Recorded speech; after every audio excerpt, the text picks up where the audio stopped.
السلام عليكم ورحمة الله وبركاته. أنا أماني محمد وقناتي اسمها مطبخ كيوي. لو أول مرة بتشوفيني تنسيش تعملي سبسكرايب للقناة، لايك وشير للفيديو عشان توصلك كل فيديوهاتي، وفعلي الجرس. هنعمل وصفة جديدة، جايلكم بفيديو جديد ووصفة جديدة، وإن شاء الله الوصفة بتاعتي النهاردة تعجبكم. وتعالوا اقول لكم الغلطات اللي انا وقعت فيها عشان ما تقعوش فيها، وتعالوا اقول لكم ازاي تتخطوها. تعالوا نبدأ كده بالصلاة على النبي. اللهم صل وسلم وبارك على سيدنا محمد وعلى آله وصحبه أجمعين. معايا 6 بيضات. تمام. بصي، لو انت البيض اللي عندك بيض كبير حطي 5 بس، لو البيض اللي عندك صغير زي حالاتي حطي 6 بيضات. ومعايا كيس بيكنج باودر، وده اختياري مش اجباري. ومعايا نص كوباية من المية على نص كيلو الاسبونج. يبقى معايا 6 بيضات، ومعايا كيس بيكنج باودر، ومعايا رشة فانيليا، ومعايا كيس بيكنج باودر، ونص كيلو دقيق اسبونج. هنعمل ايه النهارده؟ هنعمل تورتايه حلوه كده زي كل متابعين الحبايب قلبي اللي بيتابعوني. تعالي نشوف كل تفاصيلها وكل تريكاتها، وازاي تطلع معاكي زي المحلات بالظبط، وازاي تكون معاكي طعمها عظمه جدا. هقولك كل التفاصيل وكل التريكات في الفيديو ده، تابعيني للاخر. ما تنسيش تحطي لي تعالي لايك اعلمك للفيديو. ازاي تكوني محترفه في عمل الكيك الاسفنجي. ونبدا كده بسم الله ونقول هنعمل ايه. طبعا انا حطيت كل مكوناتي على بعضيها، ومعاكي عجان خير وبركة. عندك مضرب كهرباء برضو خير وبركة. ما عندكيش بالمضرب العادي، بس ده هيكون صعب عليكي جدا، لاني هتفضلي تقلبي فترة طويلة، لان احنا عايزين نوصل ممكن تحطيه في الخلاط او الكب. الله اكبر، الله اعظم، ولا لله. نفصل ونكمل بعد الاذان. رجعنا تاني انه نشوف ازاي الكيك الاسفنجي بتاعي يطلع عظمة جدا جدا. اهم حاجة تحطيها هي نص كوباية المية اللي هتحطيها على نص كيلو الدقيق الاسبونج. يعني لو كيلو هتحطي كوباية، لو نص هتحطي نص كوباية مية، تخلي العجينة بتاعتك هشة وعظمة جدا. بصوا، في ناس كتيرة ما بتستخدمش بيكنج باودر، ما بتستخدمش محسن كيك، ما بتستخدمش محسن جل. انا بحب احط مع الدقيق الاسبونج. الدقيق الاسبونج بيجي جاهز في كل المحسنات بتاعته، بس انا بحب ازود عشان الكيك بتاعي يبقى هش جدا. تمام. هوريكم طراوة الكيك، هوريكم قد ايه الكيك بيبقى طري وهش جدا. هقولك تفاصيل التسوية، تابعيني للاخر، هقولك كل التفاصيل والتركات.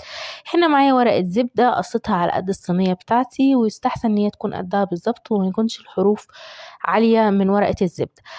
تمام. انا هبدا انزل كده الخليط بتاعي. شايفين القوام بتاعي تقيل ازاي؟ عامل زي كانه كريم شانتيه. ده قوام الكيك بتاعي، وبيطلع هش جدا وحاجه فوق العظمه.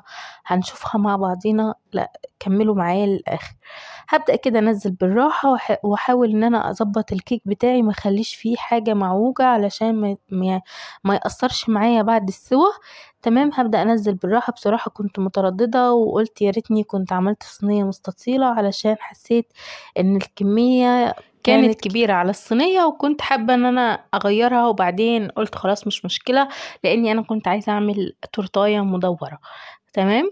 نسيت اقول لكم انك انتي بتضربي الخليط لغاية لما يبقى لونه ابيض خالص كده زي ما احنا شايفينه.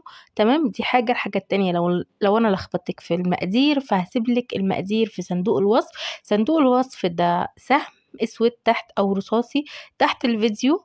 تمام. هتلاقيني كاتبالك في المقادير، زائد ان انا بقولك الاشتراك تحت الفيديو هتلاقيه زرار احمر، دوسي عليه وفعلي الجرس عشان توصلك فيديوهاتي اول باول. كده انا عملت الاولاني دي سبونج ابيض. ونسيت برضو اقولك ان دي سبونج جاهز مخصص للتورت والجاتوهات والحاجات دي. بيجاب من عند اي مستلزمات حلواني، يعني اللي بيبيع الحاجات حلوانية، بس هو بتاع مستلزمات، مش اللي بيبيع التورت والجاتوهات. تمام. هنا هعمل، وده السبب اللي كنت بعاير بيه الدقيق الاسبونج عشان نشوف نص كيلو كام كوباية، وطلعوا 3. جيت لما عملت الدقيق الاسبونج الشوكولاتة، رحت اخدت كوباية ونص بس من دقيق الاسبونج، عليهم 3 بيضات وربع كوباية من المية، وكمان الفانيليا والبيكنج باودر. تمام كده مقاديري واضحة. وهبدأ اضرب خالص، وهيديني قوام فاتح جدا. وبرضو هبدأ احطه بصوا انا هنا بنزل اي حروف علشان ما تبقاش عندي فيه جزء اتضرب وجزء فيه زفارة بيض مش عارفة ايه. فانا بحب احتياطي ان انا انزل الجوانب بتاعتي علشان كل المكونات تمتزج مع بعضيها، ما يبقاش عندي حاجة اتضربت وحاجة ما اتضربتش. هنا هحط برضو المقدار ده في نفس الصينية بتاعتي، هيطلع لي دور كيك واحد، والمقادير بتاعت الكيك الشوكولاته، الكيك الابيض الوايت هيطلع لي دورين. هنشوف كده مع بعضينا. اصلا هي الصينيه كانت كبيره، ودي تورتايه كبيره انا عملتها علشان كنت حابه اني انا اعمل واحده كبيره، وديت منها حبايبي كتير. تمام. تعالوا نشوف كده بقى هنعمل ايه. هبدأ. بصوا انا لقيت القعر بتاعي كده غامق شوية، فبدأت ان انا افتحه زي ما احنا شايفين كده وقشرته. تقدري تقشري الجوانب، تقدري تقشري من تحت، وتقدري تقشري كل الاجزاء، وده يستحسن. تقدري تقشريها عن كده برضو. انا حسيت ان ابني مزوني وكده، فروحت قلت خلاص كفاية كده، كده كويسة. بس كان يستحسن ان هي تتقشر اكتر من كده. تمام. بدأت بقى ان انا اقطع الكيك بتاعي. جبت المنشار ده، وده برضو بيتباع عند ادوات المطبخ. مش فاكرة سعره كان كام. مش غالي. تمام. ولكن هو بيساعد قوي في عمل الكيك، وبيقطع لك الشريحة بتاعت الكيك متساوية جدا، بدل ما انت تعمليها بالسكينة. شايفين الكيك بتاعي هش وطري ازاي؟ ده انا سبته يرتاح كويس قوي، حتى اللي بقطعه دلوقتي وهبدأ اشتغل فيه. الكيك بتاعي طري جدا، هش جدا، طعمه عظمة جدا، عامل زي النايسي بتاع السوبر ماركتات. هنبقى نعمل بيه وصفات تانية كتير ان شاء الله، بس خلونا في وصفتنا النهاردة. كده الكيك او دي السبونج الابيض طلع لي دورين، وكمان دي السبونج الشوكولاتة هيطلع لي دور. هتبقى التورتاية بتاعتي كده 3 ادوار كويسة قوي. انا ما كنتش عايزاها تكون اعلى من كده كمان. انا اللي قصدت ان انا اعملها دور شوكولاتة و2 فانيليا. تقدري تعكسي، تقدري تخليها كلها لون واحد، تقدري تعملي اللي انت عايزاه واللي هيكون مناسب ليكي. بدأت كده قطعت الكيك بتاعي، طلعت الوش. اهم حاجة انك انت تشيلي الوش ده بيكون مجمع كل الزفارة وكل حاجة بتاعت البيض يعني. لا لازم نشيله. هنا كوباية من الكريم شانتيه، نص كوباية من السكر، وكوباية من اللبن، وهبدأ أضربهم كده مع بعضيهم عشان أبدأ أحشي التورتاية بتاعتي. وتقدري تحضري فاكهة وتحشيها فاكهة. تقدري تحضري الحشو اللي انتي عايزاه والمتوفر عندك. تقدري تعملي بالكريمة اللباني بدل الكريم شانتيه، تقدري تعملي مزيج بين الكريمة اللباني والكريم شانتيه. كله هيكون حلو معاكي وهيديكي طعم عظمة جدا. أنا بحب دايما أضرب الكريم شانتيه باللبن، بيديني دسامة وبيديني طعم حلو جدا. وهنا كنت مجهزة السيرم اللي هزقي بيه التورتة بتاعتي. طبعا لازم يكون السيرم بتاعك خفيف. تقدري تحشيه، تقدري تسقيه بمية الكمبوت، ولكن دي بيخلي فترة التورت أقل، يعني بتبوظ ممكن بسرعة. إنما أحسن حاجة تقدري تزقيها هو السيرم الخفيف، اللي هو الشربات الخفيف. شربات خفيف خالص بتزقي بيه الكيك بتاعك كويس قوي. ومعلومة مهمة، لازم تزقي التورتة بتاعتك كويس قوي. كل ما زقتيها كويس كل ما اديتك طراوة وهشاشة، وكل ما قعدت معاكي في التلاجة فترة أطول وما تنشفش منك لما تدخل في التلاجة.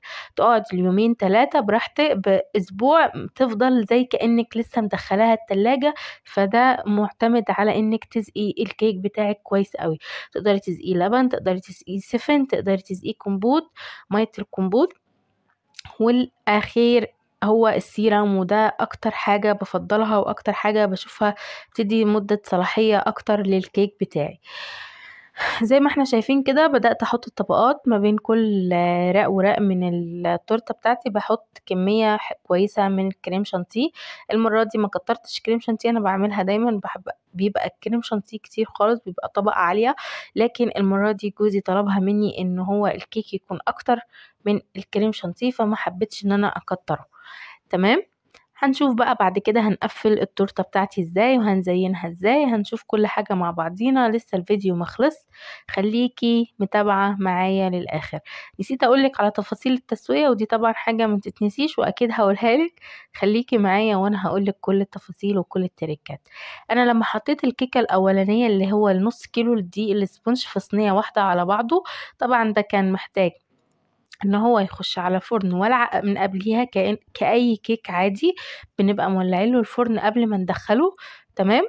لكن بيكون سخن. تمام. لكن بيكون ايه، فترة معينة على حسب ما انتي عاملة. يعني ما انتي لو عاملة راق واحد من الكيك، تمام، يعني انا في الاول كنت بحط، قبل ما اجيب المنشار كنت احط كمية من الكيك بحيث ان هي تطلع لي راق كده صغير، واروح مدخلاها. كانت بتاخد 10 دقايق في الفرن بالكتير خالص، ربع ساعة، ما بتقعدش اكتر من كده.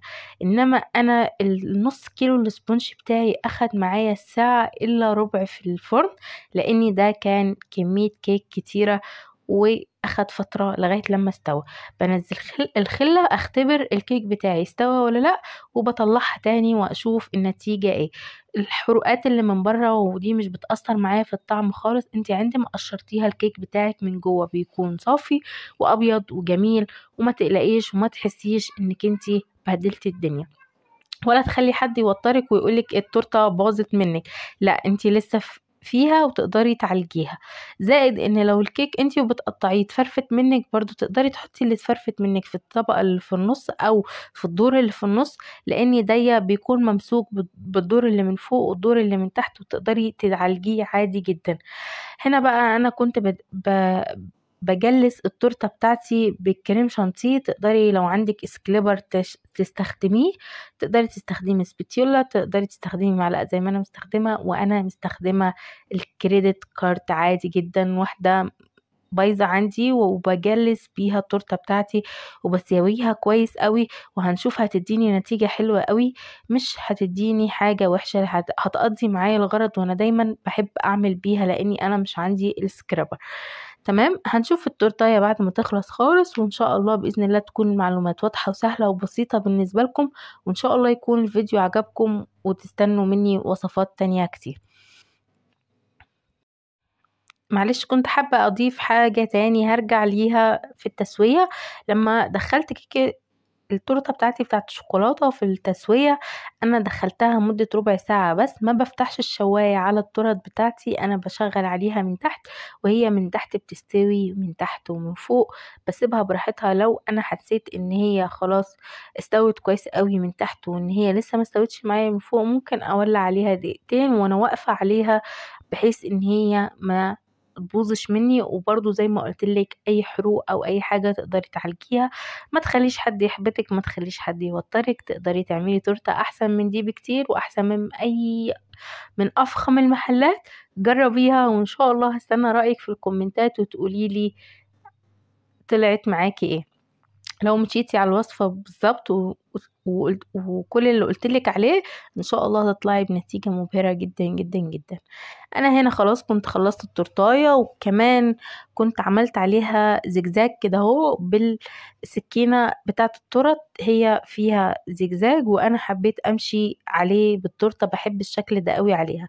كمان هجيب منديل وهنضف القعدة بتاعتي. اكيد مش هسيبها بالمنظر ده بس بعد ما اخلص خالص.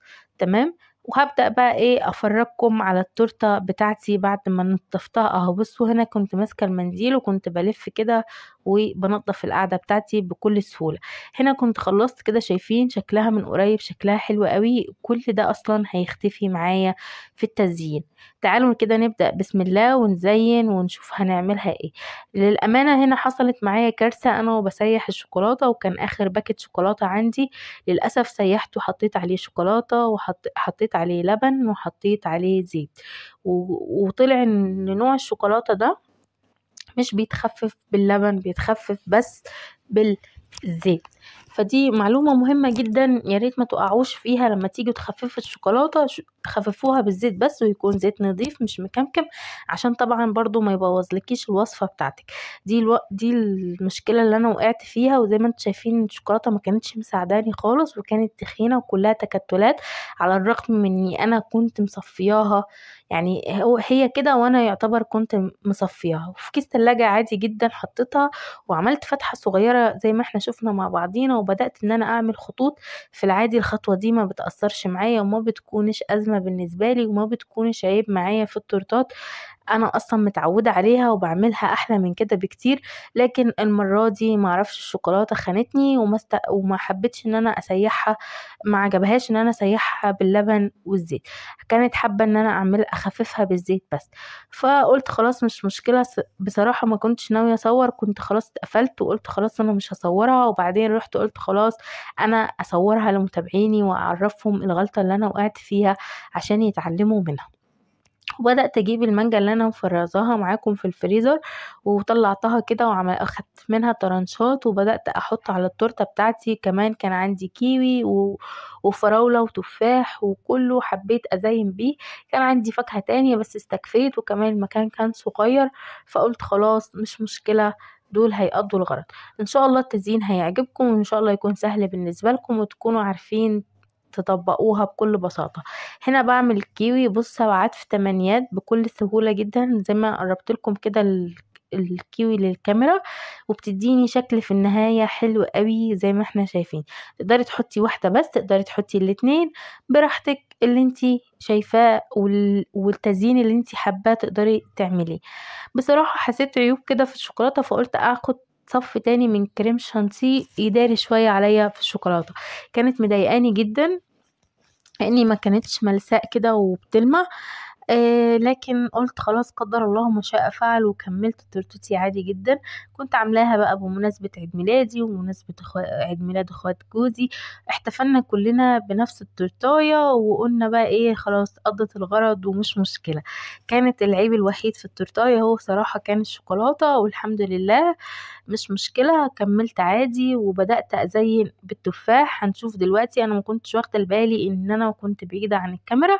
دلوقتي هقرب وهوريكم الشكل الجميل قوي اللي عملته بالتفاح. إن شاء الله هيعجبكم وهبقى أنزله لكم في فيديو تاني صغير إزاي أنا عملت التفاح الشكل ده. طبعا انا مش محتاجة افكرك لو انتي لسه متابعاني لغاية هنا ما تنسيش تحطي لي لايك علشان انزلك وصفات تانية كتير. شايفين بقى عملت كده زي تدريجات كده من التفاح، بتدي شكل حلو. كنت عايزة اخليها تكون زي وزة، اوقف واحدة واحط لها عين من بذر التفاح وكده بس ما ظبطتش معايا فسبتها مدرجة كده زي ما بنشوفها. طبعا تقدري تضيفي جل تلميع، تقدري تضيفي اي حاجة تاني انتي عايزاها. انا استكفيت بالمراحل دي لاني بصراحة الشوكولاتة كانت مضايقاني جدا. وتعالوا نشوف شكلها من قريب عامل ايه، ويا رب يكون شكلها عجبكم ويا رب الوصفة تكون عجبتكم ويا رب الفيديو يكون عجبكم. واستنوني في وصفات تانية كتير. وهنا كنت قطعتها وبوريكم قد ايه هي هشة. وبصوا